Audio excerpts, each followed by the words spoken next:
Hi friends, I am Joy Thalakkadan. My YouTube channel name Joy's kitchen. ഞാൻ ഇന്നൊരു ഇഞ്ചിക്കറി ഉണ്ടാക്കിയാലോ എന്നാലോചിക്കാം. അപ്പോൾ ഒരു ഇഞ്ചിക്കറി ഉണ്ടാക്കാനായിട്ട് ഞാൻ ഇത്രയും ഒരു 300 ഗ്രാം ഇഞ്ചി എടുത്തിട്ടുണ്ട്. ഈ 300 ഗ്രാം ഇഞ്ചി ഞാൻ കഴുകി റെഡിയാക്കി എടുത്തതാണ്. ഇതൊന്ന് ഒന്ന് അരിഞ്ഞ് ഒന്ന് വറുത്തെടുക്കണം. അത് ഞാൻ തൊലിയോട് കൂടിയാണ് കേട്ടോ ചെയ്യുന്നത്, കാരണം അത് നല്ലതാണ്. അതേ രീതിയിലാണ് ഞാൻ ചെയ്യുന്നത്. അതേപോലെ തന്നെ ഒരു കഷ്ണം വാളംപുളി, ഇത്രയുള്ളൊരു കഷ്ണം വാളംപുളി അത് ഒന്ന് ചൂടുവെള്ളത്തിലിട്ട് അലിയിച്ചെടുക്കണം. അപ്പം ഇതൊന്ന് റെഡിയാക്കി എടുക്കാം. പിന്നെ ബാക്കിയുള്ള ഇൻഗ്രീഡിയൻസും നമുക്ക് ആഡ് ചെയ്യാം. ഈ ഇഞ്ചി വറുക്കാനായിട്ട് ഞാനൊരു പാൻ വെച്ചിട്ടുണ്ട്. പാനിലേക്ക് ഓയിൽ ആഡ് ചെയ്ത് കൊടുത്തിട്ടുണ്ട്. അപ്പം ഞാൻ ഇഞ്ചി കുറേശ്ശായിട്ട് അതിനകത്തേക്ക് വറുത്തെടുക്കുകയാണ്.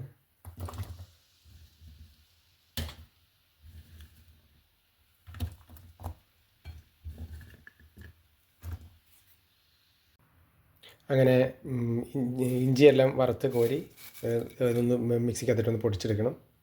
ഇപ്പോൾ അതിലേക്ക് തന്നെ ഞാൻ കടുക് ഇട്ട് കൊടുക്കുകയാണ്.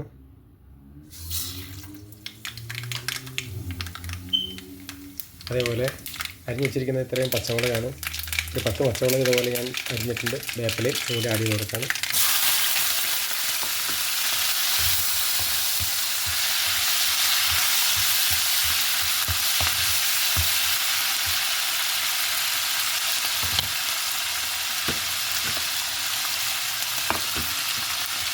അതുപോലെ ഉണക്കമുളക് ഒരു 5 എണ്ണം ഇതേപോലെ അതിനധികം ആഡ് ചെയ്ത് കൊടുക്കുകയാണ്.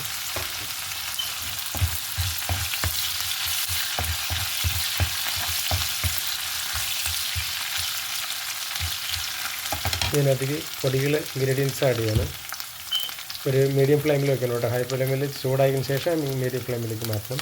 ഇപ്പോൾ ഞാനൊരു 1/2 സ്പൂണ് ഉലുവ പൊടിച്ചത് ആഡ് ചെയ്യണം. 1/2 സ്പൂണ് മല്ലിപ്പൊടി ആഡ് ചെയ്യണം. 1/2 സ്പൂണ് മഞ്ഞൾപ്പൊടി ആഡ് ചെയ്യണം. 1 സ്പൂണ് ചില്ലി പൗഡർ ആഡ് ചെയ്യണം.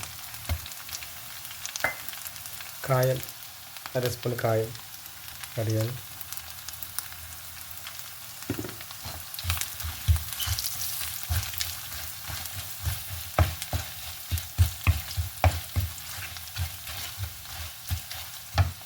ഞാൻ പുളി പിഴിഞ്ഞ വെള്ളം ഇതിനകത്തേക്ക് ആഡ് ചെയ്യാണ്.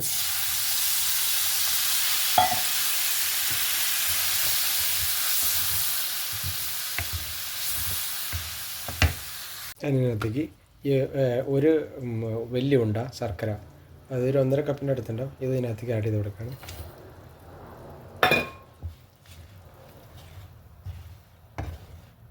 ഈ ശർക്കര നിങ്ങൾക്ക് പൊടിക്കുകയോ അതല്ലെങ്കിൽ വെള്ളത്തിൽ കലക്കുകയോ ചെയ്യാം കേട്ടോ. ഞാനത് പെട്ടെന്ന് അരിഞ്ഞ് ഇങ്ങനെ എടുക്കുന്ന രീതിയിൽ പൊടിച്ച് അങ്ങനെ കിട്ടിയത് എനിക്കപ്പോൾ അതനുസരിച്ച് ഞാൻ ചെയ്തിരിക്കുന്നത്. ഇതിനകത്തേക്ക് പാകത്തിന് ഉപ്പ് ആഡ് ചെയ്ത് കൊടുക്കണം.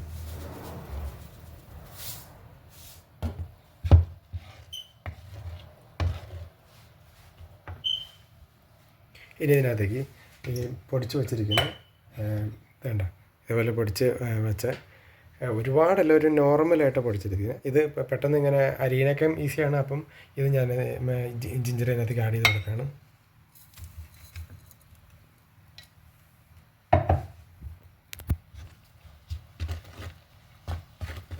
ഇതൊന്ന് ഇളക്കി റെഡിയാക്കി വരുമ്പോഴേക്കും അതൊക്കെ റെഡി ആയിക്കോളും.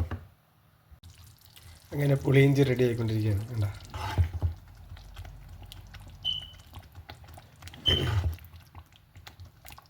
എൻ്റെ പുളിയിഞ്ചി എങ്ങനെ റെഡി ആയിക്കൊണ്ടിരിക്കുകയല്ലേ. ഈസിയാണ് പരിപാടി. നിങ്ങളെല്ലാം ട്രൈ നോക്കിയിട്ട് ജോയ്സ് കിച്ചൻ്റെ യൂട്യൂബ് ചാനലിൽ ഒന്ന് അഭിപ്രായങ്ങൾ അറിയിക്കുകയും കമൻറ്റ് ചെയ്യുകയും ഷെയർ ചെയ്യുകയും ലൈക്കൊക്കെ ചെയ്യണം കേട്ടോ.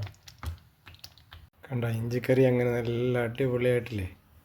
നല്ല കളർഫുള്ളും ടേസ്റ്റും നല്ല മനോഹരമായിട്ട് ഉണ്ടോ. നല്ല ടേസ്റ്റാണ്, നല്ല ടേസ്റ്റ്. ഈസി ആയിട്ട് ഉണ്ടാക്കാമെന്ന് കേട്ടോ. നിങ്ങൾ ട്രൈ ചെയ്താൽ മതി, ഈസി ആയിട്ട് ഉണ്ടാക്കാം. അപ്പോൾ അടുത്തൊരു വീഡിയോ ആയിട്ട് കാണാം കേട്ടോ. ജോയ്സ് കിച്ചൻ്റെ യൂട്യൂബ് ചാനലിൽ ഒന്ന് ലൈക്ക് ചെയ്യുകയും കമൻറ്റ് ചെയ്യുകയും ഷെയർ ചെയ്യുകയൊക്കെ ചെയ്യണം കേട്ടോ. ഇത് കണ്ടോ, നല്ല ടേസ്റ്റ്. ഇത് കുറച്ച് നേരം ഇരുന്ന് കഴിഞ്ഞ് കഴിയുമ്പോൾ നല്ല ഡാർക്ക്, ശരിക്കൊരു ബ്രൗൺ പോലെ ഒരു കറുപ്പ് കളർ പോലെയാവും. അതേപോലെയാണ് നമ്മൾ ശരിയാക്കി എടുത്തിരിക്കുന്നത്. അപ്പം അടുത്തൊരു വീഡിയോ ആയിട്ട് കാണാം കേട്ടോ.